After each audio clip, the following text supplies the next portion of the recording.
Ako po, deliver. Teka lang po. Ay, ikaw pala kuya. Order nyo. Pakipasok na lang po kuya. Oh, Diyan po sa gilid. Yan. Salamat po kuya. asan si ano? Papa mo. Ay, wala po dito eh. Nasa trabaho eh. Sabi sa papa mo ha. Gago siya. Hala, bakit naman po kuya? Alam mo ba yung ano, nakarang araw, binuhusan niya ako ng tubig. Ay, ginawa niya yun kuya. Bakit ganyan kayo? Pasensya na po kuya sa ginawa ni Papa sa'yo. Titinda lang ako. Oh. Ginaganyan niyo ako. Hala, kasalanan to ni Papa eh. Wala kayong respeto ah. Pagpasensyahan mo na lang kuya. Bakit?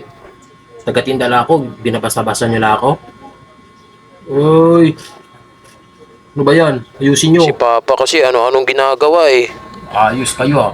Katulad nito, ba't dito kayo naglalaba? Ay, kay Mama yan kuya eh. Daanan to ah, ba't dito kayo naglalaba? Ewan ko ba kay Wala Mama? talaga kayong away. Nahihirapan akong makbang dito, dito kayo naglalaba eh. Provisyo kayo eh. Grabe ka naman makapagsalita kuya. Eh, wala akong pakialam. Dumadaan ako eh. Ano ba? Eh di, pagpasensyahan mo na lang kuya. Laba-laba kayo dito eh. Alam nyo namang daanan to. Eh, wala kasing pwesto eh. Akin na yung ano, bayad nyo sa order nyo. Wait lang. Oh, ito. Magdahan-dahan ka naman kuya. Ayo. Sabi sa papa mo ha. Huwag siyang bastos ha. Nag-iiskandalo kayo dito kuya eh. Nasaan yung resibo?